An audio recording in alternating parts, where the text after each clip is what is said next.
السلام علیکم کے ایس کے ناولز پر آپ سب کو ویلکم۔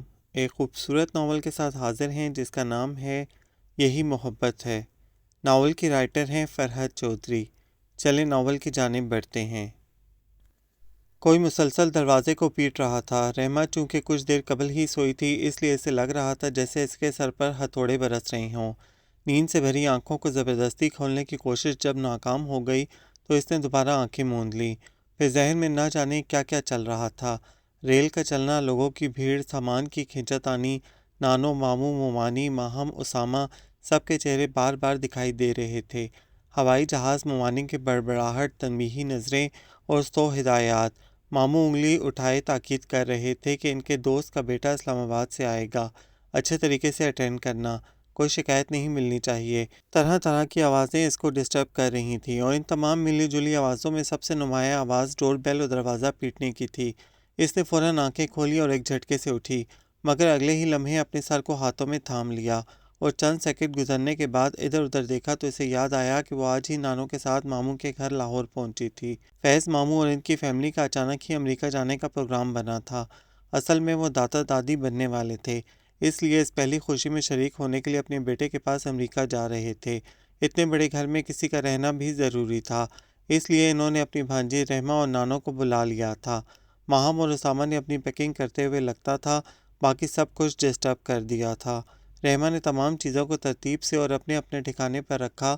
ایک تو ٹرین کا سفر، دوسرے گھر کو ٹھیک کرنے کے بعد تھکاوٹ کے باعث نڈھال ہو گئی تھی۔ اس کا سارا جسم ٹوٹ رہا تھا۔ وہ ٹی وی لاؤنج میں ہی صوفے پر لیٹ گئی تھی۔ اسے لیٹے ہوئے ابھی آدھا گھنٹہ بھی نہ گزرا تھا کہ کسی بھاری آواز نے اسے جھنجھوڑ ڈالا تھا۔ آنے والا یقیناً مضبوط اعصاب کا مالک تھا اور شاید واپس نہ جانے کا پختہ ارادہ کر کے آیا تھا، اس لیے مسلسل ڈور بیل بجانے کے ساتھ ساتھ ہاتھوں سے بھی کام لے رہا تھا۔ مین گیٹ تک پہنچتے پہنچتے رحمہ کو یقین ہو گیا کہ کوئی اول درجے کا ڈھیٹ شخص ہے۔ دروازہ کھلا تو اجنبی چہرہ دیکھ کر پریشان ہو گئی۔ وہ جو کوئی بھی تھا، غضب کی پرسنالٹی تھی اس کی۔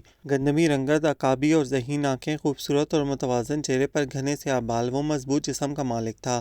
جو چیز اسے نمایاں کر رہی تھی وہ تھا اس کا نکلتا ہوا قد۔ بلیک جینز پر ڈارک پرپل ٹی شرٹ اس پر خوب جچ رہی تھی۔ ایک سپورٹس بیگ اس کے کندھے پر لٹک رہا تھا۔ اس کا چہرہ اب بھی پرسکون تھا، کوئی جھنجھلاہٹ تھی نہ کوفت، بس خاموش نگاہوں سے رحمہ کو دیکھ رہا تھا۔ کہیں یہ ماموں کے دوست کا بیٹا تو نہیں؟ یہ خیال آتے ہی وہ فوراً بولی، آپ اسلام آباد سے آئے ہیں؟ سوری، میری وجہ سے آپ کو اتنی دیر انتظار کرنا پڑا۔ اصل میں رحمہ کو خود بھی احساس ہوا کہ اس نے اب تک اسے اندر آنے کا نہیں کہا۔ وضاحت تو بعد میں بھی کی جا سکتی تھی۔ ویری سوری، آپ اندر آئیے نا حماد بھائی پلیز۔ آنے والے نے آنکھیں سکیڑ کر اسے دیکھا اور پھر مطمئن ہو کر اندر کی طرف قدم بڑھا دیے۔ رحمہ کی وجہ سے اس کو اتنی دیر باہر کھڑا رہنا پڑا۔ Any thing which available? بھاری اور کھدری سی آواز رحمہ کے کانوں سے ٹکرائی۔ وہ مسکراتی ہوئی کچن کی طرف چل دی اور حماد گھر کا بغور جائزہ لینے کے ساتھ سگریٹ سلگانے لگا۔ حماد بھائی، آپ ناراض تو نہیں؟ ایکچولی ماموں نے آپ کا ذکر تو کیا تھا مگر یہ نہیں بتایا تھا کہ آپ کس دن آئیں گے۔ میں نے سوچا شاید آپ کل یا پرسوں تک پہنچیں گے۔ رحمہ نے چائے سرو کرتے ہوئے کہا، آنا تو مجھے کل ہی تھا مگر آج کل موسم کا کوئی اعتبار نہیں کہ کب ساون کی جھڑی لگ جائے اور سارے کام ادھورے رہ جائیں، اس لیے میں نے سوچا جو کل کرنا ہے وہ آج ہی کیوں نہ کر لیا جائے۔ ایسا نادر موقع تو کبھی کبھی ملتا ہے اور عقل مند وہی ہے جو موقع سے بھرپور فائدہ اٹھاتا ہے۔ حماد نے چائے کی چسکی لیتے ہوئے ایک خاص نظر رحمہ پر ڈالی۔ اوف حماد بھائی، آپ تو بالکل ماموں کی طرح سوچتے ہیں۔ مائی گاڈ، لگتا ہے تمام بزنس مین ایک جیسی سوچ رکھتے ہیں، فائدہ فائدہ اور صرف فائدہ۔ رحمہ نے مسکراتے ہوئے حماد کو دیکھا۔ آپ کو پتہ ہے ماموں بھی صرف اور صرف اس رنگ بدلتے موسم سے خوفزدہ ہو کر یہاں سے جل نکل گئے۔ تھینک گاڈ، مجھے یاد آ گیا کہ ماموں نے مجھے کہا تھا کہ میں ان کی طرف سے آپ سے ایکسکیوز کر لوں۔ آپ مائنڈ مت کیجیے گا، ان کا جانا بہت ضروری تھا۔ اگر موسم اپنا موڈ بدل لیتا تو ٹکٹ پھر اگلے یا پھر اس سے بھی اگلے ہفتے کو ملتے، جب تک تو ماموں دادا بن چکے ہوتے۔ رحمہ سامنے بیٹھے حماد کے چہرے کے تاثرات جانے بغیر اپنی دھن میں بھولے جا رہی تھی۔ نیور مائنڈ، ایسا ہو جاتا ہے کبھی کبھی۔ گھر میں اور کوئی نہیں ہے؟ حماد نے بے تاثر سی آواز میں پوچھا۔ کیوں نہیں ہے؟ نانو ہے نا، اصل میں ٹرین کے سفر کی وجہ سے تھک گئی ہیں اس لیے سو رہی ہیں۔ ویسے تو نانو عشاء کی نماز پڑھ کر ہی سوتی ہیں مگر آج جلدی سو گئیں، اب وہ عشاء کی نماز تہجد کے ساتھ پڑھیں گی۔ حماد کو اندازہ ہو گیا تھا کہ اس کو تفصیل سے جواب دینے کی عادت ہے۔ اسنٹ اٹ اسٹرینج، آپ لوگ آج آئے اور آج ہی انکل چلے گئے، آپ لوگ کل بھی تو یہاں پہنچ سکتے تھے۔ اس طرح آپ کی نانوں کو تھکاوٹ بھی نہ ہوتی۔ حماد نے صرف اور صرف وقت گزارنے کے لیے بات کو تول دیا۔ ہاں آ تو سکتے تھے، مگر میرا BA کا لاسٹ پیپر تھا، وہ بھی دینا ضروری تھا، اور وہ تھا بھی سیکنڈ ٹائم۔ رات کے سفر سے نانوں کو بہت ڈر لگتا ہے۔ میرے خیال سے اب تو آپ کو سب سمجھ آ گیا ہوگا۔ رحمہ کے لبوں پر شرارتی مسکان تھی۔ یقیناً آپ نے پرائیویٹ پیپرز دیے ہوں گے، حماد نے اس کے چہرے پر نظر جماتے ہوئے کہا، اور رحمہ تو حیرت سے اچھل پڑی تھی۔ حیرت سے اس کی آنکھیں پھیل گئیں اور تعجب سے بولی، آپ کو کیسے معلوم ہوا؟ آواز میں اشتیاق تھا۔ رحمہ کے اس طرح چونکنے پر حماد کے ہونٹوں پر تبسم لہرایا، مگر اگلے ہی پل وہ سنجیدگی سے کہہ رہا تھا، آپ آج کل کی لڑکیوں سے بہت مختلف ہیں، بہت فرق ہے۔ اتنی دیر کی گفتگو میں حماد نے صرف یہ بات مکمل ہوش و حواس کے ساتھ کی تھی، اور جو اس کے نزدیک سچ تھی۔ What do you mean بہت فرق ہے؟ Don't I look at educated girl? Will you tell me the difference؟ رحمہ سینے پر ہاتھ باندھے، چہرے پر ناراضگی اور آواز میں برہمگی لیے اس سے پوچھ رہی تھی۔ رحمہ کا بگڑنا حماد کی بالکل سمجھ میں نہ آیا کہ ایسے الفاظ پر تو لڑکیاں خوش اور کہنے والے پر دل و جان سے فرفیتہ ہو جاتی ہیں، بلش ہو جاتی ہیں، اترانے لگتی ہیں۔ ان سادہ سے الفاظ میں چھپی تعریف کو شاید وہ سمجھ نہیں پائی تھی، یا پھر کوئی اور معنی اس نے اخذ کر لیے تھے۔ سگریٹ کا دھواں چھوڑتے ہوئے وہ کھڑا ہو گیا۔ سوری، آپ تو مائنڈ کر گئی، میرا مطلب یہ نہیں تھا جو آپ نے سمجھا۔ میرے کہنے کا مقصد یہ تھا کہ آپ بہت نائس ہیں، با اخلاق اور ایک اچھی میزبان ہیں۔ مسلسل 3 گھنٹوں سے آپ مجھے کمپنی دے رہی ہیں، حالانکہ آپ خود بہت تھکی ہوئی ہیں۔ In fact I am not your guest and it is not your duty. Hammad مسلسل رحمہ کے چہرے کے بدلتے زاویے کو دیکھتے ہوئے خشک لہجے میں بول رہا تھا کہ رحمہ نے اسے ٹوک دیا، ارے یہ کیا بات ہوئی؟ گھر آیا مہمان تو سب کا ہوتا ہے، ماموں یہاں نہیں ہے تو اس کا مطلب یہ نہیں کہ ہم آپ سے چائے کا بھی نہ پوچھیں۔ وہ اپنا غصہ بھول کر انتہائی نرمی سے بولی، ایگزیکٹلی یہی میں کہہ رہا تھا کہ you are such a nice girl. Uncle کی غیر موجودگی میں بھی آپ میرا اتنا خیال رکھ رہی ہیں، اگر آپ کچھ نہ بھی کرتیں تو مجھے کوئی شکایت نہ ہوتی۔ حماد بے نیازی سے بولتا ہوا دوبارہ گویا ہوا، آئی ایم شور ابھی آپ نے ڈنر بھی تیار کرنا ہوگا، اور یہ کام بھی آپ نے تنہا کرنا ہوگا۔ نانو تو سو رہی ہیں اور کوئی نوکر نظر نہیں آ رہا۔ رحمہ کے حیرانگی سے کھلے منہ نے حماد کے خیال کی تائید کر دی تھی۔ حماد بھائی سچ سچ بتائیے، آپ کو کیسے پتہ چلا کہ گھر پر کوئی ملازم نہیں ہے؟ رحمہ کی حیرت عروج پر تھی۔ ویری سمپل، اگر کوئی نوکر یا ملازمہ ہوتی تو چائے وغیرہ وہی بناتی، یا پھر کچن میں کچھ تو کھٹپٹ ہوتی، جبکہ میں جب سے آیا ہوں ہر طرف خاموشی ہے، کوئی آواز تک سنائی نہیں دی۔ حماد نے یوں رحمہ کی طرف دیکھا جیسے کہہ رہا ہو، کیا میں نے غلط کہا؟ واؤ، آپ کی ذہانت کی داد دینی پڑے گی حماد بھائی، یو آر گریٹ۔ رحمہ کافی حد تک امپریس نظر آ رہی تھی۔ حماد کی ذہین کالی آنکھوں کی چمک بڑھ گئی تھی، مگر لب خاموش رہے۔ ڈنر کے بعد وہ اسے اسامہ کے کمرے میں لے آئی تھی۔ ساتھ والا کمرہ چھوڑ کر دوسرا میرا کمرہ ہے، اگر آپ کو کسی چیز کی ضرورت ہو تو پلیز یہ مت سوچیے گا کہ آپ میرے مہمان نہیں ہیں۔ رحمہ کی آنکھوں میں ایک مخصوص شرارتی سی چمک نمودار ہوئی، جو عموماً معصوم بچوں کی آنکھوں میں کسی شرارت پر پیدا ہوتی ہے۔ As you wish nice girl, Hammad پہلی بار نرم اور میٹھے لہجے میں بولا۔ Nice girl? رحمہ نے پزل ہو کر الفاظ دہرائے، اور ساتھ ہی سوالیہ انداز میں حماد کی طرف دیکھا۔ مینس اچھی لڑکی، حماد نے فوراً کہا۔ رحمہ نے ہونٹ بھینچ لیے، مطلب مجھے بھی معلوم ہے، گڈ نائٹ کہہ کر دروازے کی طرف بڑھی، پلٹی اور پھر بولی، خیر شب بخیر۔ حماد اس کے بچگانہ فعل پر ہنس پڑا۔ جب سے آیا تھا پہلی بار اس کے اعصاب ریلیکس ہوئے تھے۔ خود کو اس نے بیڈ پر گرا دیا اور سوچنے لگا کہ اب کیا کرنا چاہیے۔ آنکھیں موندے وہ اپنی منتشر سوچوں کو یکجا کرنے کی کوشش کر رہا تھا، حالانکہ وہ سب کچھ سوچ کر آیا تھا۔ جو کرنا ہے جلد ہی کر لینا چاہیے۔ اچھا ہے نانو بھی سوئی ہوئی ہیں۔ ابھی وہ اپنے ارادے کو عملی شکل دینے کا سوچ ہی رہا تھا، دروازے پر ہلکی سی دستک دے کر رحمہ اندر آ گئی۔ سوری حماد بھائی، آپ کو ڈسٹرب کیا، وہ میں یہ بتانا بھول گئی کہ رات کو کسی بھی وقت کھڑکی وغیرہ کو مت کھولیے گا۔ رات کو گھر کے چاروں طرف الیکٹرک کرنٹ دوڑا ہوتا ہے۔ الیکٹرک کرنٹ کیوں؟ حماد کا معتجب ہونا بجا تھا۔ وہ اس کے لیے چند ماہ پہلے ہی ماموں کے اپنے ایک گھریلو ملازم نے لاکھوں کی چوری کی اور فرار ہو گیا، اور اب تک پکڑا نہیں گیا، جس کی وجہ سے ماموں نے تمام پرانے نوکروں کو نکال باہر کیا اور گھر کی سیفٹی اور سیکیورٹی کے لیے پورے گھر کو الیکٹرک وائر سے جوڑ دیا۔ رحمہ نے حسب عادت مفصل جواب دیا، اوہ لیکن اس الیکٹرک سسٹم کو آن اور آف تو آپ ہی کرتی ہوں گی۔ حماد نے کھوجتی نگاہوں سے رحمہ کو دیکھا۔ نہیں میں نہیں کرتی، میں تو بالکل بھی نہیں جانتی کچھ، اور نہ ہی نانو کو ماموں نے بتایا ہے۔ غالباً ماموں کے کوئی دوست وغیرہ ہیں جو یہ ڈیوٹی سر انجام دیتے ہیں، کیونکہ ان کے اپنے گھر میں بھی یہی سسٹم ہے شاید، اس طرح سے ماموں نے یہ سیکرٹ رکھا ہوا ہے۔ اس کے علاوہ بھی ماموں نے بہت سے حفاظتی اقدامات کیے ہوئے ہیں جن سے میں اب تک بے خبر ہوں۔ صرف اتنا معلوم ہے کہ اندر آنے والا شخص زندہ سلامت واپس باہر نہیں نکل سکتا۔ رحمہ نے کچھ ڈرتے ہوئے کہا، thank you nice girl, believe me, میں ابھی ایک کھڑکی کھولنے جا رہا تھا تاکہ تازہ ہوا آ سکے۔ اگر تم 1 منٹ اور دیر کر دیتی تو یقیناً اس وقت تک میرا روسٹ بن چکا ہوتا۔ تھینکس ونس اگین، حماد تشکرانہ لہجے میں بولا۔ رحمہ کے جانے کے بعد اس نے کچھ سوچنا چاہا مگر نیند کی دیوی نے اس کو مہلت ہی نہ دی۔ بادل اس قدر زور سے گرجے تھے کہ حماد ہڑبڑا کر اٹھ بیٹھا تھا۔ کمرہ اندھیرے میں ڈوبا ہوا تھا۔ لائٹ آن کر کے اس نے وقت دیکھا، 12 بج رہے تھے۔ اپنی کنفیوژن دور کرنے کے لیے کہ آیا ابھی رات ہی ہے کہ دن نکل آیا ہے، اس نے فوراً کھڑکی کا پردہ ہٹا دیا۔ موسلا دھار بارش ہو رہی تھی، بجلی کڑکنے کے ساتھ ساتھ بادل گرج رہے تھے۔ حماد نے اندازہ لگایا کہ دن کے 12 بج رہے ہیں۔ وہ بات لے کر نیچے آیا تو نانو ٹی وی لاؤنج میں بیٹھی لہسن چھیل رہی تھی۔ وہ ٹھٹک کر رک گیا۔ ایک دم کئی سوال ذہن میں پیدا ہوئے جنہیں اس نے فوراً جھٹک دیا اور آگے بڑھا۔ السلام علیکم، وہ شگفتہ لہجے میں بولا۔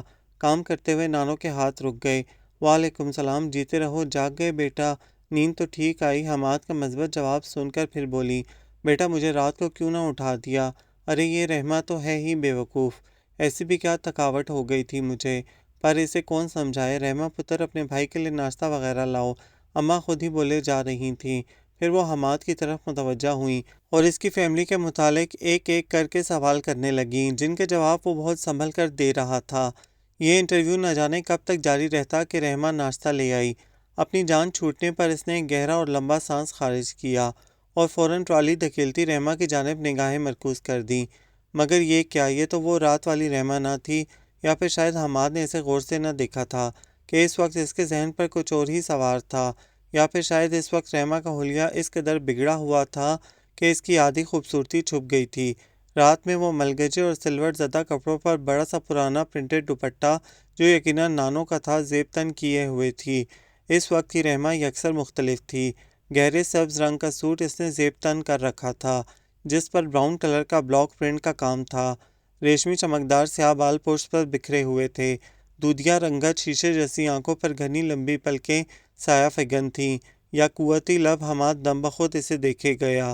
قریب آ کر وہ دھیمے سے مسکرائی تو حماد کے اندر طوفان بپا ہو گیا۔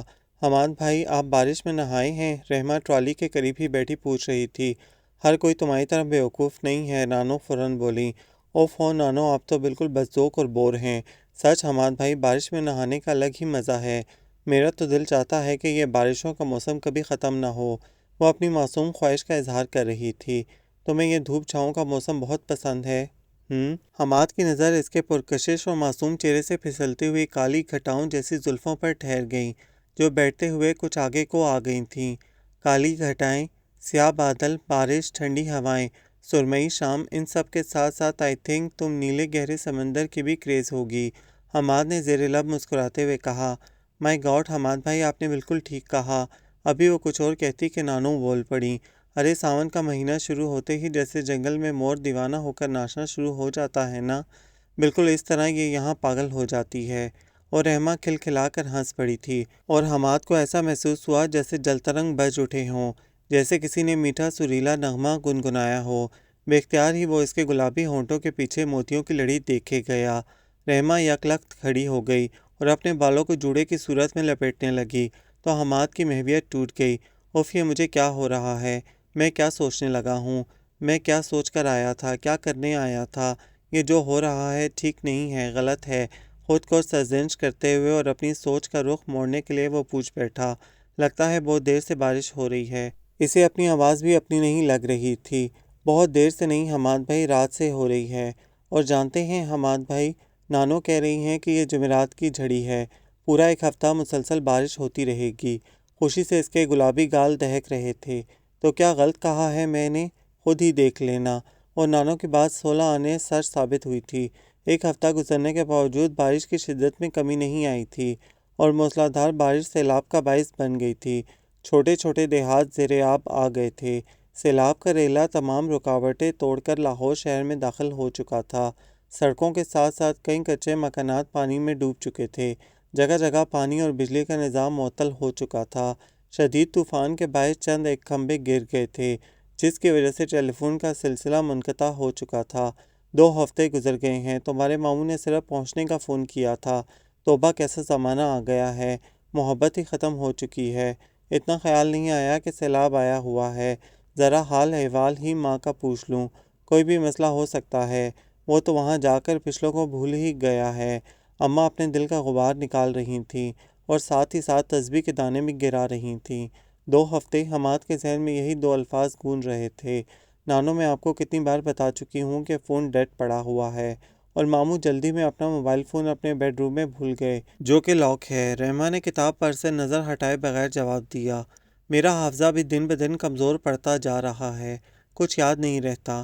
نانو نے اپنی پیشانی پر ہاتھ مارتے ہوئے کہا، غلط بالکل، آپ کو پتہ ہے حماد بھائی۔ رحمہ نے کتاب بند کر کے حماد کو مخاطب کیا، جس کی سوئی ابھی تک وہیں اٹکی ہوئی تھی، کہ وہ تو فقط ایک رات گزارنے یہاں آیا تھا اور اب اتنے سارے دن گزر گئے تھے اور اسے پتہ بھی نہیں چلا تھا۔ وہ تو گھر پر ٹکتا ہی نہیں تھا، اکثر و بیشتر گھر والوں کو بتائے بغیر کہیں نکل جاتا تھا۔ آئے دن اس کے شوق بدلتے رہتے تھے، آج یہاں ہے تو کل وہاں، ایک جیسی روٹین سے وہ جلد ہی اکتا جاتا تھا۔ معمول کی پارٹیوں اور پرانے دوستوں کی سنگت سے وہ بور ہو جاتا تھا۔ ایسے ہنگامے اسے اچھے لگتے تھے جن میں نیا پن ہو، جو منفرد اور انوکھے ہوں۔ وہ اپنی اس نیچر کی تسکین کے لیے ہر مشکل کام کر گزرتا تھا۔ اسی شوق نے اس کو تیراکی، گھڑ سواری، شاٹ گن اور کار ریس کا ماہر بنا دیا تھا۔ گاڑی ایسے چلاتا تھا جیسے ہوا کو مات دینے کی شرط لگائی ہو۔ اس کی انگلیوں نے کمپیوٹر پر اتنا کام کیا تھا کہ اب اس کا ذہن ایک کمپیوٹر بن چکا تھا۔ پھر بھی اس کے اندر کا جنونی جذبہ کبھی ٹھنڈا نہیں پڑتا تھا، وہ پھر جوش مارتا تھا، حماد کو اکساتا تھا اور وہ پیاس بجھانے نکل پڑتا تھا۔ اس پر کوئی روک ٹوک نہیں تھی، کوئی پوچھنے والا نہیں تھا، وہ ایک آزاد پنچھی تھا اور اپنی یہ آزادی اسے بہت عزیز تھی۔ مگر اب وہ اتنے دنوں سے اس گھر میں مقید تھا، اپنی خوشی سے، اپنی رضا سے۔ اگر وہ جانا چاہتا تو کون اسے روک سکتا تھا؟ مگر بات تو یہی تھی کہ وہ جانا ہی نہیں چاہتا تھا۔ اگر کبھی وہ ارادہ بھی کرتا تو دل ساتھ نہ دیتا، اور وہم و وسوسے اسے ڈراتے، اور ساتھ ہی دل چپکے سے خواہش کرتا کہ اگر قدرت نے مجھے موقع دیا ہے تو چند اور حسین دن اس معصوم لڑکی کے ساتھ گزار، جس کی آنکھیں، ہونٹ، ذہن سب سچ بولتے ہیں، جس کے چہرے پر بچوں سی معصومیت اور گلابوں سی تازگی ہے۔ یہ دن یادگار اور ناقابل فراموش ہوں گے۔ مگر دماغ پرزور تردید کرتا اور دلیل دیتا کہ تم کو کچھ ہو گیا تو تمہارے گھر والوں کو کون خبر دے گا؟ تم تو کسی کو کچھ بھی نہیں بتا کر آئے، تم نے تو اپنا شناختی کارڈ تک اپنے ساتھ نہیں رکھا، لاوارث لاش۔ What are you saying? ایک جھرجھری لے کر اس نے رحمہ سے پوچھا، جو شاید اس کے دیکھنے کی منتظر تھی۔ نانو کہہ رہی ہیں کہ ان کی یادداشت کمزور ہوتی جا رہی ہے، حالانکہ ان کو کچھ بھی نہیں بھولا۔ ان کو یہ بھی یاد ہے کہ ان کی شادی کس دن ہوئی تھی۔ انہوں نے لال رنگ کا گوٹے کناری والا شلوار قمیص پہنا تھا۔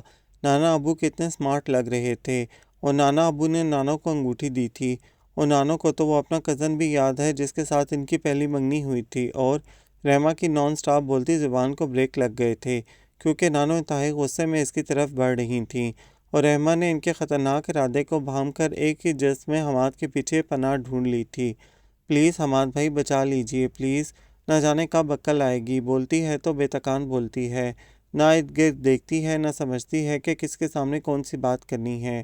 گھوڑی ہو گئی ہے پر عقل نام کو نہیں، بیوقوف رہے گی اپنی ماں کی طرح۔ نانو کچھ جھیم بھی گئی تھیں کہ جب کبھی ان کو نانا ابو کی یاد تڑپاتی تو وہ بےتاب ہو کر خوبصورت ماضی کی حسین یادیں تازہ کرنے بیٹھ جاتی تھیں، اور سننے والی تو صرف رحمہ ہی تھی ان کے پاس۔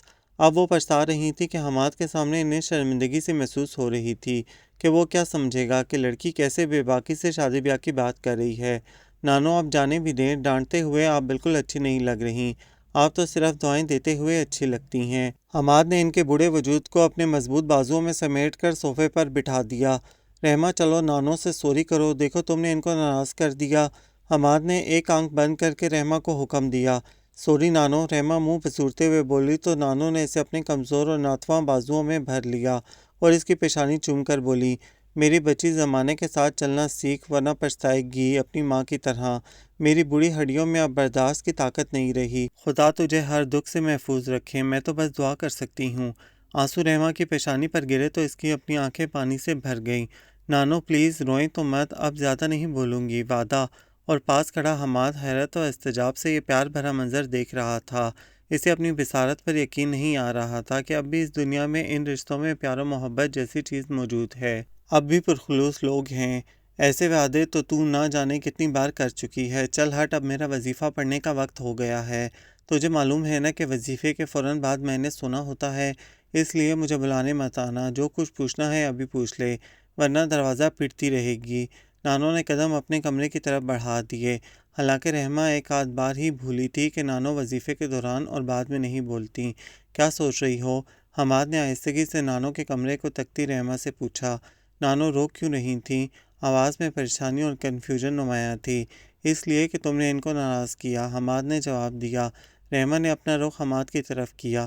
لیکن میں نے تو وہی کہا جو نانو نے مجھے بتایا۔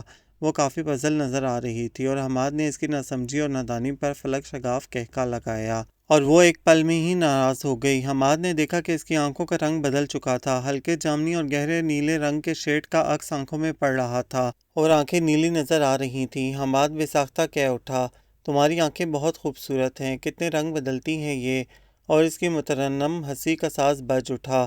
لوٹ پوٹ ہوتے وہ صوفے پر ڈھہ سی گئی۔ حماد کو غصے کے ساتھ ساتھ سخت کوف ہو رہی تھی اس بیوقوف لڑکی کے ہنسنے پر۔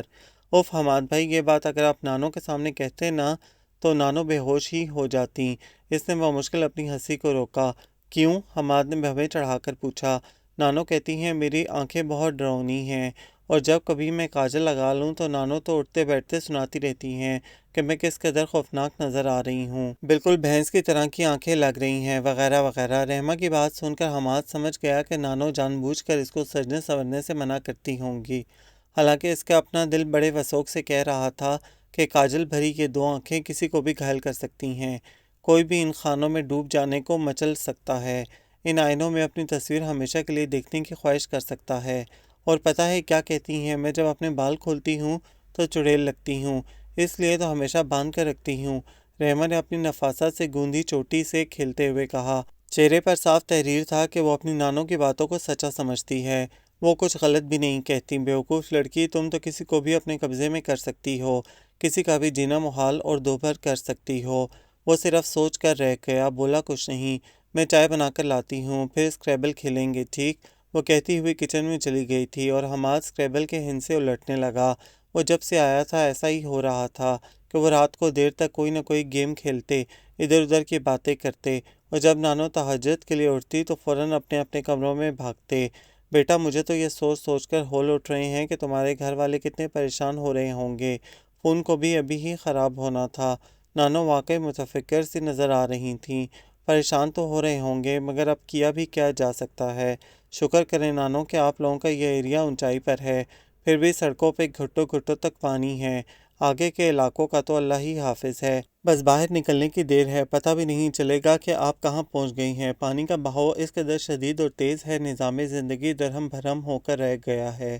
حماد نے تازہ صورتحال اماں کو بتائی۔ بس دعا کرو بیٹا کہ اب یہ بارش تھم جائے۔ نانی اماں نے ساتھ ہی دونوں ہاتھ دعا کے لیے اٹھا لیے۔ کیوں بارش کیوں تھم جائے؟ رحمہ پکوڑوں کی پلیٹ تھامے ان کے پاس ہی بیٹھ گئی۔ یہ لڑکی باولی ہو گئی ہو، آخر کتنی بارش تم دیکھنا چاہتی ہو؟ تم مزے لو اور دوسرے اپنے جان و مال کو روئیں۔ اماں نے خوشمگی نگاہوں سے اس کو دیکھا۔ کون رو رہا ہے؟ رحمہ نے نانو کے بجائے حماد سے سرگوشیانہ انداز میں پوچھا۔ بھائی وہ لوگ جن کا جانی و مالی نقصان ہوا ہے، جو بے گھر اور بے آسرا ہو گئے ہیں، صرف اور صرف ان سیلابی بارشوں کی بدولت۔ حماد نے انتہائی نرمی سے جواب دیا۔ تو پھر یہ تو سارا قصور خدا کا ہوا نا، بارشوں کا اس میں کیا قصور ہے؟ یہ تو اللہ کو چاہیے نا کہ وہ اتنی زیادہ بارش نہ کریں، وہ بھی تو جانتا ہے کہ اتنے ڈھیر سارے لوگ دریاؤں کے کنارے کچے مکانوں میں رہتے ہیں، وہ وقفے وقفے سے بارش کیوں نہیں کرتا؟ اپنے طور پر اس نے بہت ملل جواب دیا تھا، مگر نانو کی گھورتی اور تنبیہی نظروں سے خائف ہو کر پکوڑوں کی پلیٹ اٹھا کر پچھلی بالکونی کی طرف چل دی، اور حماد اس کی بے تکی اور بچوں والی بات سن کر مسکرا رہا تھا۔ ایسی دیوانگی وہ بھی بارشوں کے موسم سے اس نے پہلی بار دیکھی تھی۔ بارش کی شدت میں نمایاں کمی واقع ہوئی تھی، مگر پھر بھی ہلکی ہلکی بوندا باندی بدستور ہو رہی تھی۔ سہانی اور ٹھنڈی شام کو وہ بھرپور طریقے سے انجوائے کر رہی تھی۔ پکوڑے، چاٹ اور چائے حسب معمول سامنے رکھے تھے۔ اس وقت وہ ولا کے پچھلے حصے کے نیچے بیٹھی ہوئی تھی۔ ریڈیو پر ساون کے گیت نشر کیے جا رہے تھے، جن کو وہ مسلسل ساتھ ساتھ گنگنا رہی تھی۔ حماد پہلے تو کتنی دیر اسے دیکھتا رہا، مگر جب اس کی محویت میں ذرا برابر فرق نہ آیا تو اس کے قریب چلا آیا۔ ہیلو نائس گرل، اکیلے اکیلے انجوائے ہو رہا ہے؟ حماد آہستگی سے بولا۔ آپ بھی نانو کی طرح بور ہوتے جا رہے ہیں، اس لیے نہیں بلایا۔ اس نے نازک سراہی دار گردن حماد کی طرف موڑ کر گلا کیا۔ تو تم ناراض ہو تو ایسا کرتے ہیں نائس گرل کہ تمہارے اس پسندیدہ موسم کو موضوع گفتگو بنا لیتے ہیں، تمہارا گلا بھی نہیں رہے گا اور انجوائمنٹ بھی ہو جائے گی۔ حماد کی تجویز پر وہ کھل اٹھی۔ ویری گڈ، لیکن گفتگو اور بحث نہیں، کوئی گانے وغیرہ گاتے ہیں یا شعر پڑھتے ہیں۔ اور حماد فوراً مان گیا کہ وہ اور اس کا دل اس پیاری سی لڑکی کے ساتھ زیادہ سے زیادہ وقت گزارنے کا متمنی تھا۔ رحمہ کے گانوں کا سٹاک ختم ہو گیا، اس لیے اب ذہن پر زور ڈال رہی تھی کہ کوئی تو گانا یاد آئے، پر تھک کر اس نے ہار مان لی، مگر اس شرط کے ساتھ کہ حماد کوئی شعر سنائے، ورنہ مقابلہ برابر رہے گا۔ اگر میں سنا دوں تو مجھے کیا ملے گا؟ حماد اپنے ہاتھ سر کے پیچھے باندھ کر اور رحمہ پر پرشوق نگاہ ڈالتے ہوئے پوچھ رہا تھا۔ حماد کو یاد آیا جب اسی طرح کسی بات پر اس کی ٹینا کے ساتھ شرط لگی تھی اور اس نے یہی معنی خیز الفاظ اس سے پوچھے تھے، اور ٹینا نے کتنی جلدی اس کا مفہوم سمجھا تھا اور ایک ادائی دلربائی سے اس کے ہاتھ پر اپنا نازک ہاتھ رکھتے ہوئے کہا تھا، یو ناٹی بوائے، جو تم چاہو گے۔ جبکہ وہ صاف سوچ کی مالک معصوم لڑکی کافی سوچ بچار کے بعد بولی، میں آپ کو پکوڑے اور چاٹ کھلاؤں گی۔ یار تم یہ چیزیں کھا کھا کر بور نہیں ہوتی؟ حماد نے منہ بنایا۔ اچھا تو پھر جب بارش رک جائے گی تو میں آپ کو شرٹ اور پینٹ لے کر دوں گی۔ اس کے فراغ دلانہ آفر پر حماد نے ایک جاندار کہکہا لگایا اور پھر بولا، نائس گرل، میرا خیال ہے اب مجھے یہاں سے اپنا بوریا بستر گول کر لینا چاہیے۔ لگتا ہے نانو اور تم میرے کپڑے دھو دھو کر تنگ آ گئے ہو۔ ایسا میں نے کب کہا؟ اور پھر وہ آپ کے کپڑے تھوڑی ہیں، شرٹس اسامہ کی ہیں اور دونوں شلوار قمیض تو ماموں کے ہیں، جو لانڈری میں جانے تھے دھلنے کے لیے، آپ کے کام آ گئے۔ میری سمجھ میں آ گیا ہے حماد بھائی، آپ مجھے باتوں میں لگا رہے ہیں، اصل میں آپ کو بھی کوئی شعر یاد نہیں آ رہا۔ رحمہ کو اچانک ہی یاد آ گیا، چلو ادھار رہا تم پر، مگر یہ ایک نظم سنو۔ حماد نے کل ہی فیض انکل کی لائبریری سے کسی کتاب سے پڑھی تھی، دل اداس رہتا ہے بارشوں کے موسم میں، زندگی پگھلتی ہے خواہشوں کے موسم میں، وقت ٹھہر جاتا ہے منتظر نگاہوں میں، عشق کا اجارہ ہے دل کی شاہراہوں پر۔ حماد آنکھیں بند کیے جذب سے پڑھ رہا تھا، مگر جب اس نے ہولے ہولے آنکھیں کھولی تو رحمہ کے چہرے پر عجیب سے ایکسپریشن تھے۔ کیا ہوا؟ حماد متعجب سا پوچھ رہا تھا۔ حماد بھائی کتنا جھوٹ بولتے ہیں آپ، بھلا کوئی اتنے خوبصورت موسم میں بھی اداس ہو سکتا ہے؟ ضرور کوئی بیوقوف ہی ہوگا۔ اس موسم میں تو دل چاہتا ہے کہ ناچیں گائیں، شرارتیں کریں، جھولا جھولیں اور روز نئے نئے رنگ برنگے کپڑے پہنیں۔ اور اس کا چمکتا گلابی چہرہ اس بات کی عکاسی کر رہا تھا کہ اس کے دل اور ذہن میں بھی انہی معصوم خواہشوں کی اجارہ داری ہے۔ حماد کو یقین ہو گیا کہ وہ بیوقوف لڑکی اس سے زیادہ سوچ بھی نہیں سکتی۔ تم دونوں جلدی سے اندر آ جاؤ، اندھیرا کافی ہو گیا ہے۔ نہ جانے کب منہ کرنٹ دوڑنے لگے۔ نانو آواز دے کر غائب ہو گئیں۔ حماد چونک کر اٹھا اور ادھر ادھر دیکھنے کے بعد بولا، مجھے تو کوئی الیکٹرک وائرز نظر نہیں آ رہے۔ اس نے کچھ مشکوک نظروں سے رحمہ کو دیکھا۔ نظر تو مجھے بھی کبھی نہیں آئے۔ آپ کو یاد نہیں جب پرسوں صبح ایک بلی ہمارے گھر کے باہر مری ہوئی تھی، اور جب رات کو آپ کے ہاتھ سے کشن چھوٹ کر باہر والی کھڑکی کو جا لگا تھا تو کتنے زور کا الارم بجا تھا؟ توبہ، میں تو ڈر ہی گئی تھی۔ رحمہ سہم کر بولی، اس کا مطلب ہے بیوقوف لڑکی، الیکٹرک ریس کا سسٹم تمہارے ماموں نے اپنایا ہوا ہے، جو کہ صرف اور صرف ایک خاص گلاس کے تھرو ہی نظر آتی ہیں۔ مان گئے تمہارے ماموں کو، مگر آج کل چور تو دن دہاڑے گھر میں گھس آتے ہیں۔ فرض کرو اگر دن میں کوئی گھس آئے تو یہ سیفٹی تو دھری کی دھری رہ جائے گی۔ حماد سوچتے ہوئے بولا، اوف حماد بھائی ڈرائیں تو مت، ہو سکتا ہے ماموں نے اس کا بھی کوئی انتظام کیا ہو۔ رحمہ سادگی سے بولی، یقیناً کیا ہوگا۔ حماد نے کہا۔ نانو کے دوبارہ بلانے پر وہ دونوں اندر آ گئے۔ پانی اب اترنا شروع ہو گیا تھا اور نانو نے سکھ کا سانس لیا تھا۔ وہ منتظر تھیں کہ کب فون ٹھیک ہو اور فیض ماموں کا فون امریکہ سے آئے، مگر ٹیلی فون سیٹ اب تک بے جان پڑا تھا۔ نہ جانے کیوں نانو آج کل مضطرب اور بے چین سی رہنے لگی تھیں۔ پریشانی کی وجہ فیض ماموں تھے۔ نانو کا بس نہیں چل رہا تھا کہ وہ خود امریکہ پہنچ جائیں۔ دن میں متعدد بار فون اٹھا کر دیکھتی، پھر مایوس ہو جاتی۔ اس دن نانو کی آدھی فکر ختم ہو گئی جب فون بج اٹھا اور نانو کے چہرے پر خوشی اور امید کی لہر دوڑ گئی۔ حماد بیٹا، تم سب سے پہلے اپنے گھر والوں کو مطلع کر دو کہ تم خیریت سے یہاں ہو۔ ایک مہینے میں جانے ان کا کیا حال ہو گیا ہوگا۔ نانو نے فوراً حماد کو ہدایت کی۔ حماد نے 2-3 بار ٹرائی کیا اور پھر بولا، نانو لگتا ہے ان کا فون ابھی تک خراب ہے، 1-2 دن میں ٹھیک ہو جائے تو پھر کر لوں گا۔ حماد فیض انکل کی لائبریری سے کتاب لے کر اوپر آ رہا تھا، دیکھا کہ رحمہ راہداری میں پڑے ٹیلی فون کے پاس بیٹھی رو رہی تھی۔ حماد گھبرا کر تیز تیز قدم اٹھاتا اس کے قریب پہنچا۔ رحمہ کیا ہوا، کیوں رو رہی ہو؟ پر وہ حماد کی موجودگی کا احساس کیے بغیر روتی رہی۔ بالآخر حماد نے اسے کندھوں سے پکڑ کر جھنجھوڑا۔ کیا ہوا؟ حماد نے تواتر سے پانی بہاتی آنکھوں میں جھانکتے ہوئے پوچھا، تو رحمہ نے بے اختیار ہی اپنے ٹھنڈے اور گیلے ہاتھوں سے حماد کے مضبوط گندمی ہاتھوں کو تھام لیا۔ حماد بھائی، وہ ماموں۔ اس کا گلا رند گیا اور اس کی شفاف آنکھوں سے ندیاں بہنے لگیں۔ حماد کو لگا کہ ایک بار پھر رمجھم ساون شروع ہو گیا ہو، مگر اس بارش میں صرف اور صرف اس کی ذات بھیگ رہی تھی۔ اس کے آنسو سیدھے اس کے دل پر گر رہے تھے، اور حماد کو کس قدر تکلیف ہو رہی تھی۔ اتنے دنوں میں وہ پہلی بار اس کو روتے سسکتے دیکھ رہا تھا۔ اس کا دکھ اور تکلیف اسے اپنی لگ رہی تھی۔ حماد کے ساتھ ایسا پہلے کبھی بھی نہیں ہوا تھا۔ اس نے تو اپنے گھر والوں کی کبھی پرواہ نہ کی تھی، کبھی ان کے دکھ درد میں شریک نہیں ہوا تھا، کبھی ان کے مسائل اور تکلیف کو اپنا نہ سمجھا تھا۔ گھر والوں کو بھی اس کی پرواہ نہ تھی۔ اس نے کبھی اپنے گھر والوں کی دوری کو محسوس کیا تھا، نہ ان کی محبت کو پانے کے لیے کبھی تڑپا تھا۔ ایک دو ماہ کے بعد ملاقات ہوتی بھی تو صرف ہیلو ہائے اور چند رسمی جملوں کا تبادلہ ہوتا۔ ان سب کی بہت مصروف زندگیاں تھیں، ایک دوسرے کے لیے ان کے پاس وقت ہی نہیں ہوتا تھا، یا پھر شاید حماد نے بھی خود کو ان سے الگ تھلگ رکھا ہوا تھا۔ رحمہ نے حماد کے ہاتھ کو اپنے دونوں ہاتھوں میں دبا رکھا تھا۔ حماد بھائی، ماموں کو ہارٹ اٹیک ہوا ہے۔ بڑی دقتوں سے وہ ایک جملہ کہہ پائی تھی۔ حماد اس کو خاموش کروانے کی کوشش کر رہا تھا، آہستہ آہستہ اس کا سر ہلا رہا تھا، دھیمے دھیمے لہجے میں تسلی دے رہا تھا۔ تقریباً زبردستی گھسیٹتے ہوئے رحمہ کے کمرے میں لایا، پانی کا گلاس پلایا۔ وہ کچھ پرسکون ہوئی تو حماد دھیمے سے بولا، دیکھو رحمہ، تمہارے ماموں بالکل ٹھیک ہو جائیں گے۔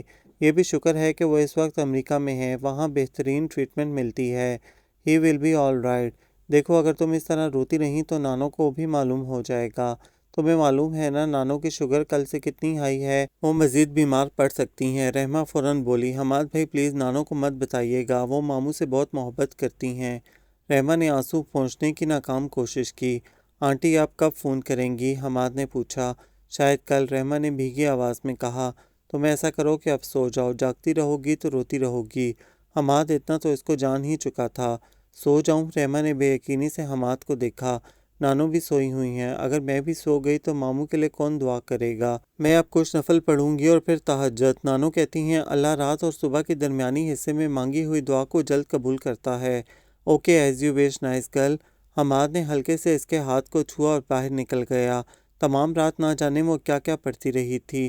جاگ تو حماد بھی رہا تھا، مگر اس کی سوچیں رحمہ کے ارد گرد گھوم رہی تھیں۔ کیوں ہے وہ اتنی معصوم؟ اس کے چہرے پر کتنی پاکیزگی ہے، اس کا دل شفاف ہے، بالکل آئینے کی طرح۔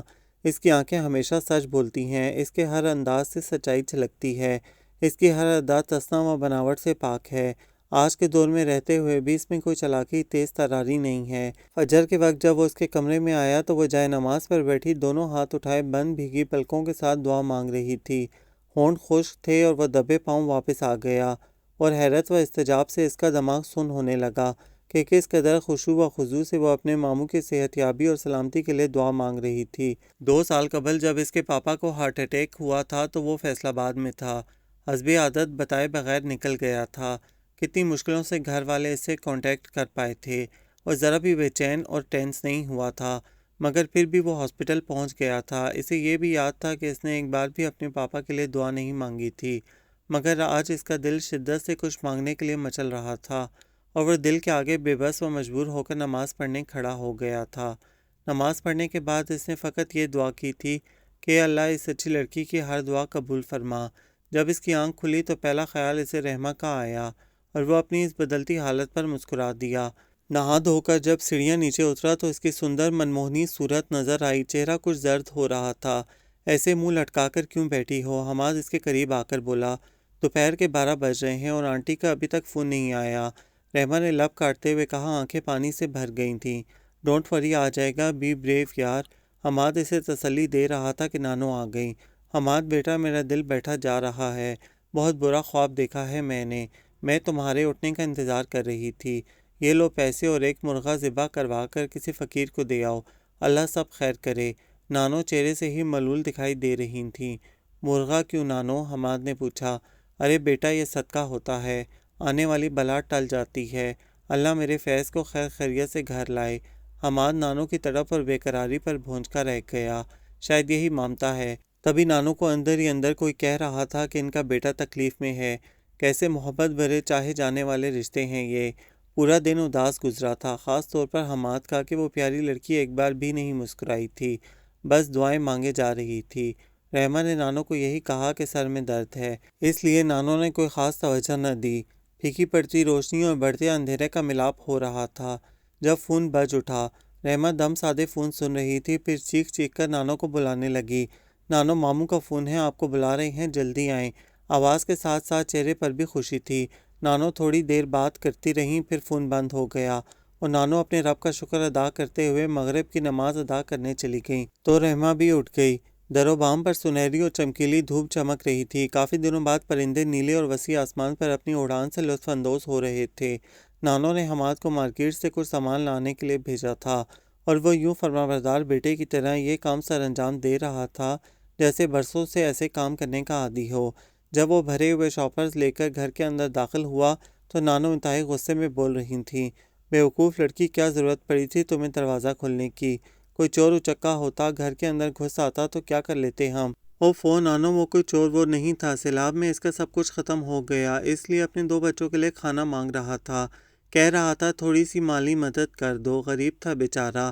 رحمہ اس غریب کی باتیں دہرا رہی تھی۔ ہاں، اس کے تو چہرے پر لکھا تھا کہ وہ شریف انسان ہے۔ اپنے غریب ہونے کا ایسا کون سا ثبوت اس نے تجھے دکھایا کہ تو نے جھٹ سے اس کو 500 کا نوٹ تھما دیا؟ نانو سچ مچ جلال میں آئی ہوئی تھیں۔ نانو، آپ تو ہاتھ دھو کر پیچھے پڑ جاتی ہیں، اگر آپ اس کی حالت دیکھتی تو رو پڑتی، اور اس کا چہرہ ایسا ہو رہا تھا جیسے کئی دنوں سے کھانا نہ کھایا ہو۔ رحمہ کو اب بھی اس غریب مسکین پر ترس آ رہا تھا۔ بیوقوف کم عقل لڑکی، انسانوں کے چہروں اور ظاہری حالت پر مت یقین کیا کر۔ اری انہوں نے نقاب چڑھایا ہوتا ہے ہمدردی کا، پر اندر سے عیار اور مکار ہوتے ہیں۔ جو دکھائی دیتے ہیں وہ اصل میں ہوتے نہیں۔ ان کی سوچ، زبان، کردار اور قول و فعل میں تضاد ہوتا ہے۔ آج کا انسان دھوکہ دینے اور فراڈ کرنے میں ماہر ہو چکا ہے، پر تجھے کبھی سمجھ میں نہیں آئے گا، ناسمجھ اور کم عقل ہی رہے گی اپنی ماں کی طرح۔ نانو، آپ بہت بری ہو گئی ہیں، ہر وقت مجھے اور میری ماں کو بیوقوف کہتی رہتی ہیں۔ چہرہ افسردہ ہو گیا تھا۔ حماد شاپرز ایک طرف رکھ کر آگے بڑھا۔ کیا ہو گیا ہے نانو آپ کو؟ آپ کی شوگر ہائی ہو جائے گی، بیٹھ جائیں۔ حماد نے نانو کو صوفے پر بٹھایا تو نانو پھر بول پڑیں، کوئی کام تو عقل مندی کا کر، پر تو نے تو اپنی ماں کے نقش قدم پر چلنا ہے نا۔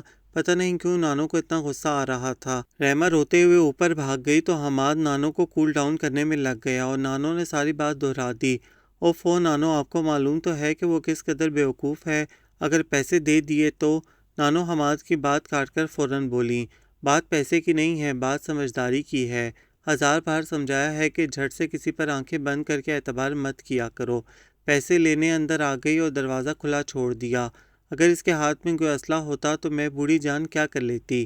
وہ تو اتفاقاً ساتھ والے حمید صاحب باہر نکل آئے اور اس وقت تک نہ گئے جب تک اس بیوقوف نے پیسے دے کر اس کو رخصت نہ کر دیا۔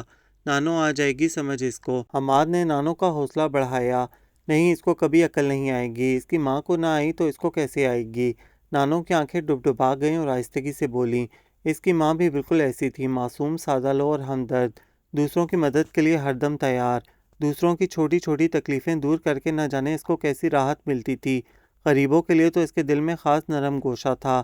اس کے بابا بڑے خوش ہوتے تھے کہ دیکھو میری بیٹی کتنی نرم دل ہے، کتنے گنوں والی ہے، کیا پتا تھا یہی صرف اس کی جان کا روگ بن جائے گی۔ اچھے اچھے رشتے ٹھکرا کر ایک غریب کا ہاتھ تھام لیا کہ وہ غریب اس کی ماں سے شدید محبت کا دعوے دار تھا۔ حقیقت شادی کے بعد آشکار ہوئی کہ اس نے صرف دولت کی خاطر شادی کی تھی۔